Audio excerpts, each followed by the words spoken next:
What is going on, everybody? Welcome back to the Viz Mystic channel, and welcome to the third video in our series that's all about shadow work.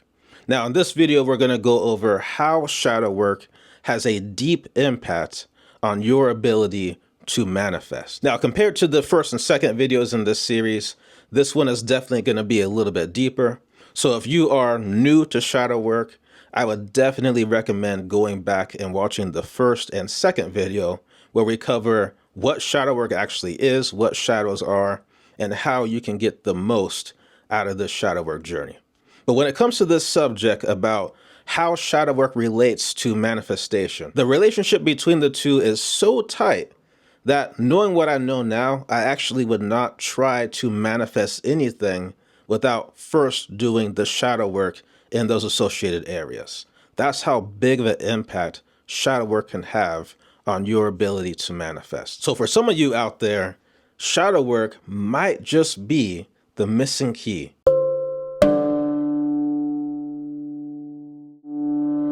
Now, when it comes to a subject like this, there are so many directions you can go.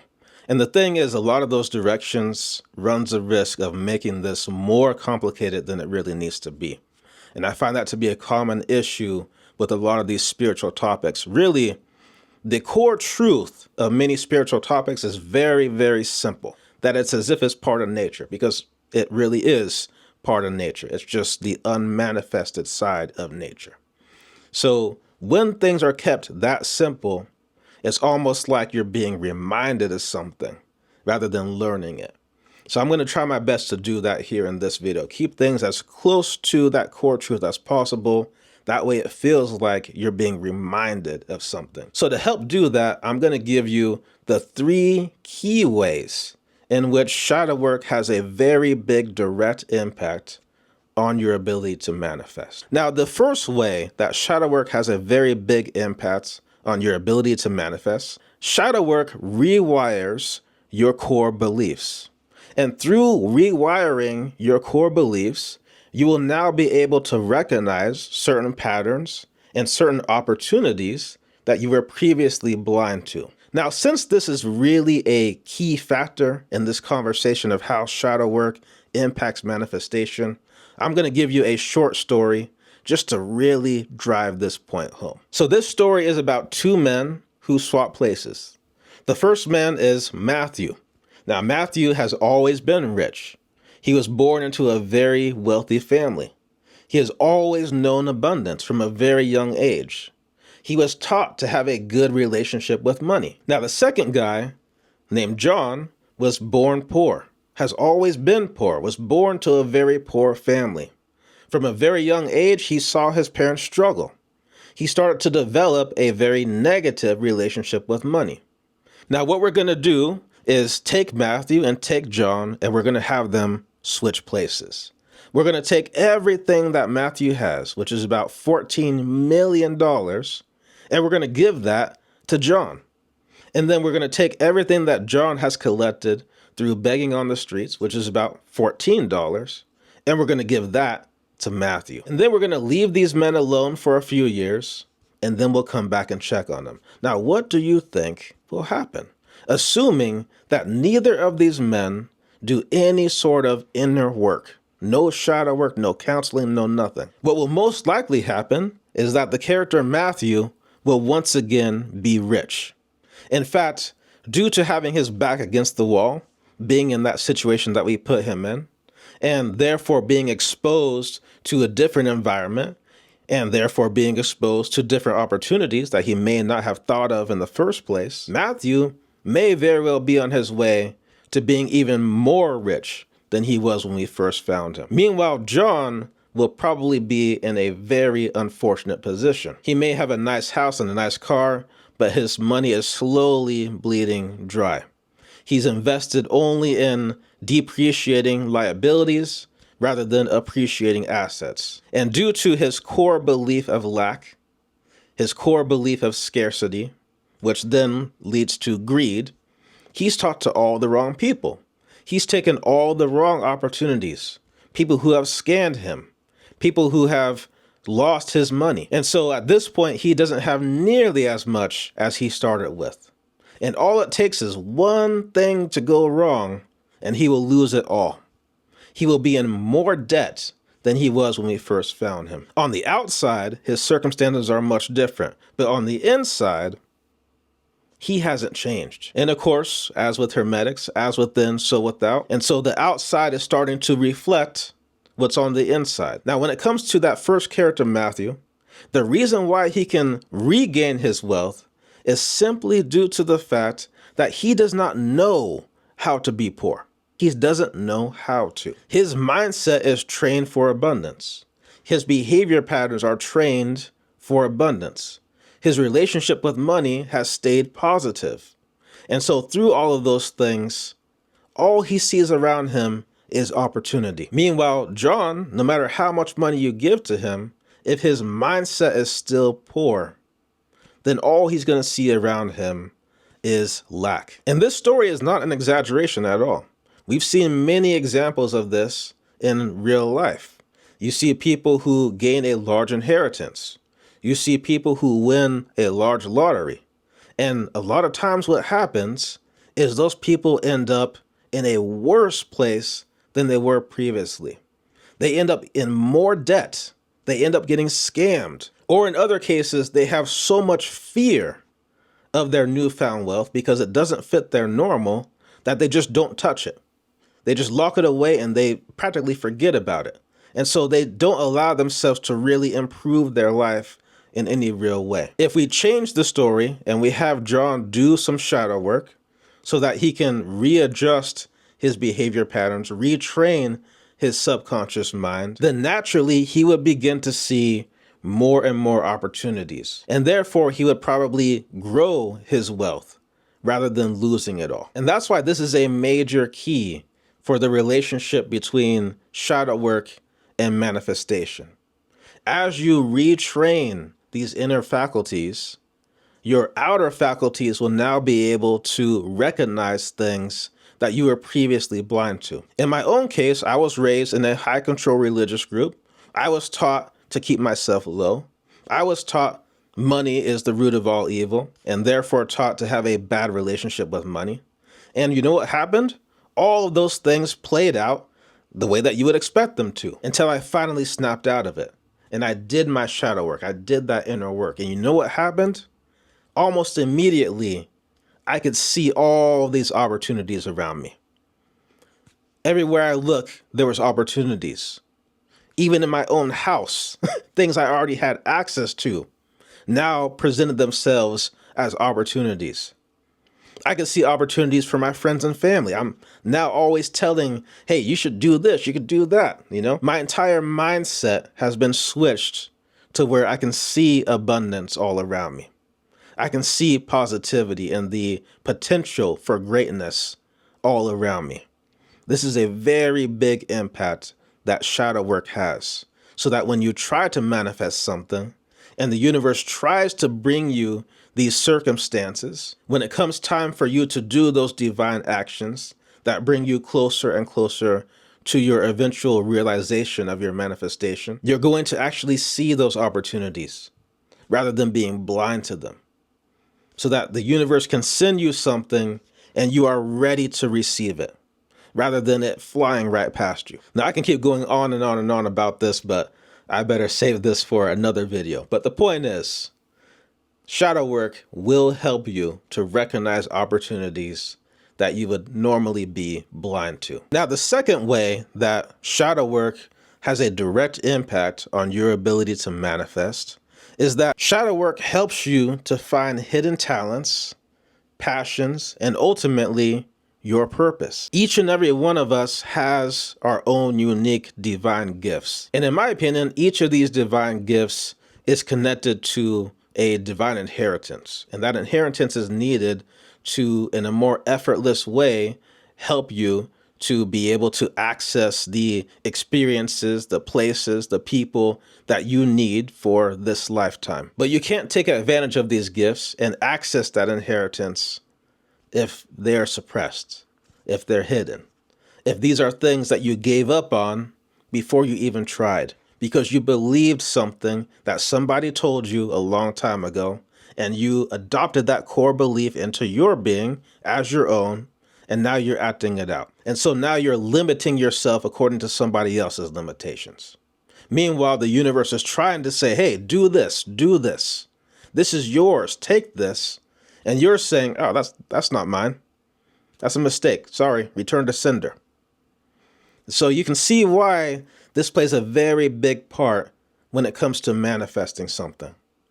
Manifestation at its core is a co-creation process between yourself, a point of consciousness that exists in the material world, and the source, the universe, God, whatever you want to call it, a higher point of consciousness that exists outside of this experience in the unmanifested, the unmaterial world. Now, when you're bridging that path, the universe has to have some way to bring that stuff to you.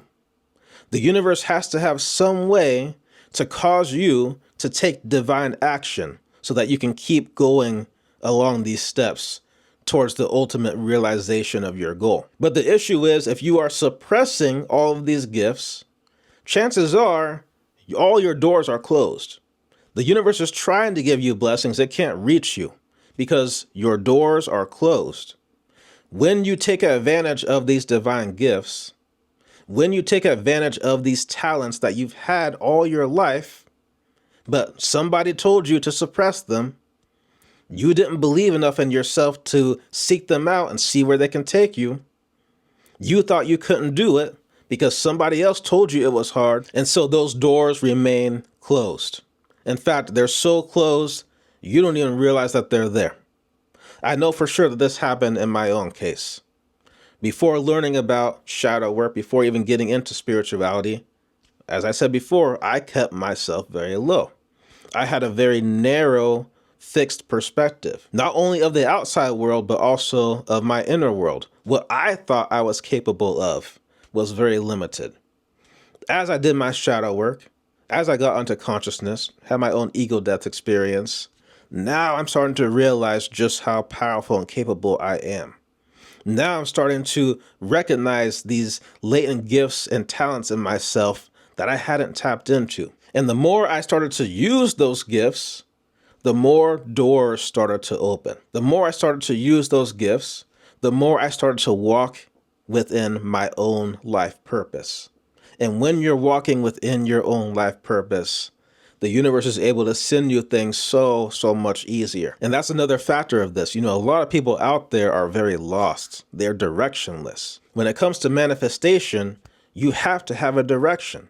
You have to have that burning desire. By doing your shadow work, you can now recognize these passions and ultimately your purpose in life. And again, as you do that, the universe is able to bring you blessings a whole lot easier. As you do that, you're able to open up these doorways to allow new things to come in. At the end of the day, when it comes to manifestation, there must be an entrance point. There's got to be some way for these things to enter into your life. So now let's get to the third way that shadow work has a direct impact on your ability to manifest. This is another key way. Shadow work reminds you of what really matters to you, the things that are actually in your best alignment, rather than trying to manifest things that are based on false beliefs, false desires, and therefore out of your alignment. The main key here is super simple. It's so simple that we learned it all the way back in preschool. In fact, you may have learned this before preschool. Row your boat gently down the stream. When you try to manifest something that is outside of your alignment, based on false desires that you inherited from somebody else, because somebody else told you this is what you should want, it's as if you're trying to hop into their boat. No wonder the ride is bumpy. Or worse yet, it's like you're trying to row your boat violently upstream. That's not going to work too well, is it? Now, this is important to talk about today because we live in a world where they love to put people in boxes. And when they put people in boxes, they need them to adopt these core beliefs and these core behaviors that fit that box. And so naturally, you're going to start to develop certain desires that are in accordance with that box that you were placed in. They are now desiring things that are ultimately not in their best interest simply because they believe that that's what they should desire. And so when it comes to manifestation, this is why I said at the beginning of the video, knowing what I know now, I actually would not try to manifest anything without first doing the associated shadow work for that area. Why? Because, again, shadow work is going to remind you of your true desires. It's going to help you break through those false beliefs that keep you wanting things that you don't really want. Now, a perfect example of this is all those videos out there where they're telling you how you can manifest your ex back. And I'm sitting here looking at that like, why? Why would you actually want that? You may think that you want that, but perhaps that relationship was based off of a false desire. Perhaps that relationship was based off of a shadow element within yourself. After you do your shadow work, you now have the ability to examine your beliefs about relationships, to examine your beliefs about love, and ultimately to readjust and refine your desires in that area. Meanwhile, the people out there that don't do their shadow work, either they get their ex back, or the universe will kindly give you somebody that is exactly like your ex. And then you'll be wondering why you are so unhappy. It's because that was never meant for you. Now, when you're trying to manifest things that are actually in alignment with your best interests, you know what happens? You're on your path. You're rowing your boat gently down the stream. And so as you manifest things, because you are in your own stream, in your own boat, going smoothly, things can come to you much more easier because they're already on your path, because they were meant for you. So again, this is a very key factor in how shadow work relates to manifestation.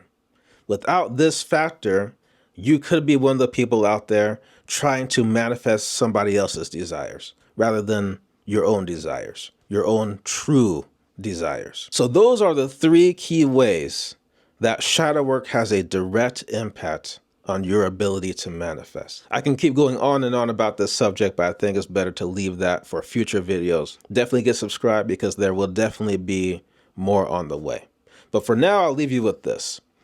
As I've read many books out there, listened to many spiritual teachers out there, work with many mentors, one factor that keeps coming up is that nature prefers the way of least resistance. Nature prefers simplicity and efficiency. In fact, in the areas where nature does get more complicated, it's only because simplicity has been stacked, layers and layers of simplicity.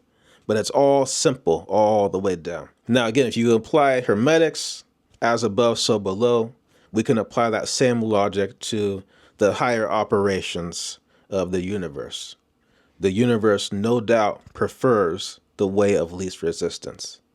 Shadow work helps you to remove resistance so that when you're manifesting, things will be able to come to you easier. Through shadow work, you can correct these behaviors that are making it harder to manifest.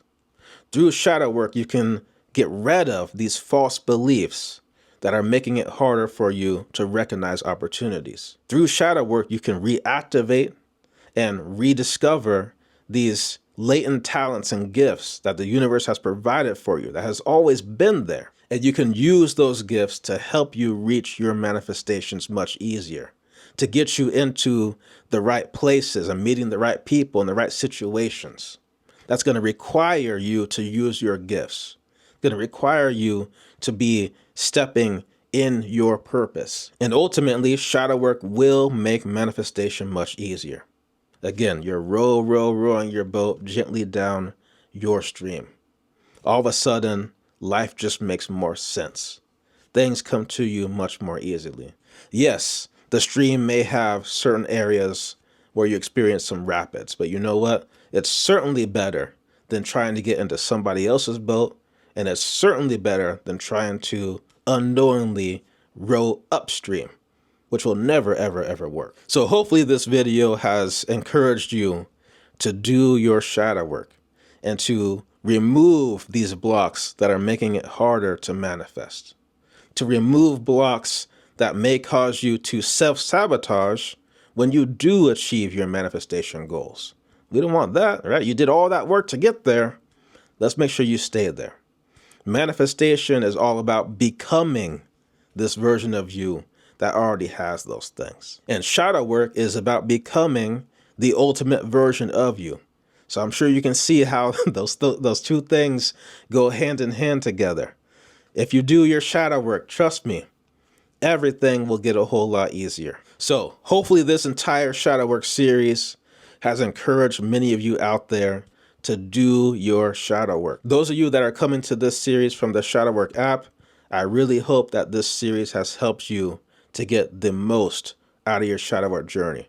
And hopefully this series will encourage you to keep doing your shadow work. Keep looking for opportunities to expose any hidden shadows within your psyche long after you've done all the exercises that the app has to offer. So with all that being said, I want to thank you so much for your valuable time. Definitely get subscribed. There will be much more videos on the way. But for now, I leave you with this series. I hope that this series has been as helpful as possible for you guys. And again, I want to thank you so much for your time.